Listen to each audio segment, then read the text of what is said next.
बिस्मिल्लाहिर्रहमानिर्रहीम। दोस्तों, आज अर्जेंटीना वर्सेस वेनेजुएला का मैच हुआ है जो कि 1-1 से ड्रॉ हो। ये मैच यकीन करो तालाब में खेला जा रहा था या दरिया में खेला जा रहा था, क्योंकि ग्राउंड में इतना ज्यादा पानी था, इतना ज्यादा पानी था कि जब बॉल ट्रेवल कर रही थी तो नजर आ रहा था पानी इतना इतने ऊपर आ रहा था। शूट लग रही थी तो नजर आ रहा था, प्रॉपर बॉल चल भी नहीं रहा था। यकीन करो आज प्रॉपर एक तो मैच लेट स्टार्ट हुआ बारिश की वजह से, उस ऊपर से जब स्टार्ट हुआ तब भी ग्राउंड नहीं सूखा हुआ था। वेनेजुएला का होम ग्राउंड था, क्राउड बिल्कुल वेनेजुएला की तरफ था और मैच काफी अच्छा हुआ, काफी टफ मैच हुआ। आज अर्जेंटीना के जो कीपर हैं रूली, अमेजिंग कीपिंग की उन्होंने। यकीन करो आज एमी मार्टिनेज जो है वो सस्पेंडेड थे और रूली को आज चांस मिला अपने आप को प्रूव करने का, और रूली ने बाकायदा अपने आप को प्रूव किया। इतने अच्छे अच्छे सेव मारे, एक जो उनको गोल मारा लगा है अर्जेंटीना को, वो भी यार वो रोकने वाला नहीं था, वो कीपर नहीं रोक सकता था क्योंकि वो बहुत स्ट्रांग खेल रहे थे। अगर आपने मैच देखा हो, वेनेजुएला वाले क्रॉसेस पे बहुत ही जबरदस्त आज फुटबॉल खेले थे, उन्होंने इतने हेडर्स लिए। रूली ने बहुत अच्छा आज फुटबॉल खेला, उसने बहुत अच्छी कीपिंग की, उसने एक गोल तो उनका यकीनी गोल उनका अर्जेंटीना का बचाया, यकीन करो। और जब अर्जेंटीना ने गोल स्कोर किया, मेसी को फ्री किक मिली, मेसी ने फ्री किक ली जो कि कीपर ने सेव की और सामने आई ओटामेंडी के पास, और ओटामेंडी ने गेम पे 13 मिनट अभी चल रहा था, इजी गोल स्कोर किया। इस तरह 1-0 हो गया और फर्स्ट हाफ में तकरीबन डोमिनेट किया। 60% पोजेशन जो है वो अर्जेंटीना के पास रही, उसी तरह 40% पोजेशन जो है वो वेनेजुएला के पास रही, लेकिन मैच जो है वो इक्वल होता रहा। वेनेजुएला क्योंकि एक स्ट्रॉन्ग टीम है, एक अच्छी टीम।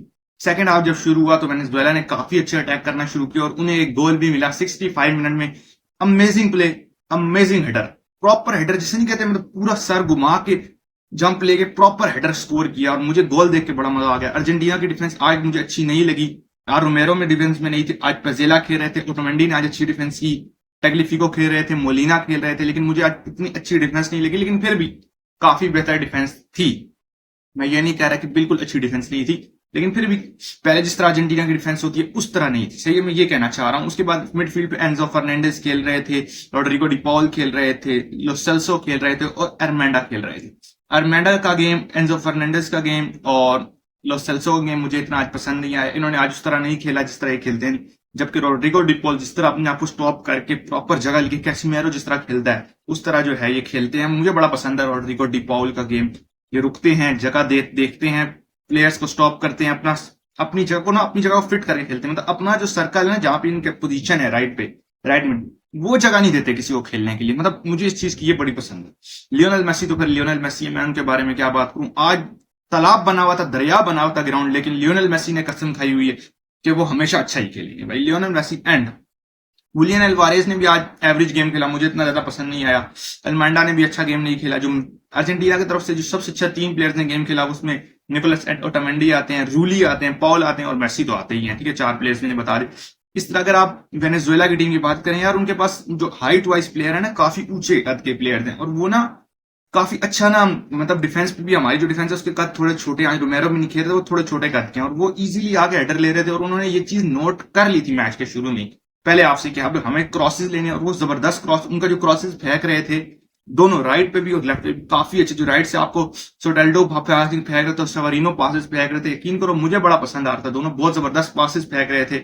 उसके अलावा इनकी तरफ से जो सबसे अच्छा खेला वो सोटेल्डो ने ही खेला, उसके बाद उसोनो ने खेला और एक और प्लेयर ने खेला जिसका नाम है, मैं अब देख के आप लोगों को बताता हूँ,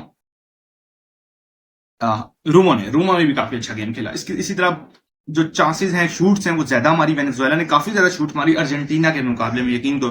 तो एक इक्वल गेम मैं कह सकता हूं कि आज अर्जेंटीना उस तरह नहीं खेली। अर्जेंटीना अभी भी टेबल के टॉप पे और वेनेजुएला भी आज अच्छा खेल के ऊपर आ रही है। आज एक और मैच जो था ब्राजील वर्सेस चिली का, ब्राजील ने मैच जीत लिया। मैं बड़ा दिल से खुश हूं कि ब्राजील ने वो मैच जीता, उनको काफी जरूरत थी मैच जीतने की।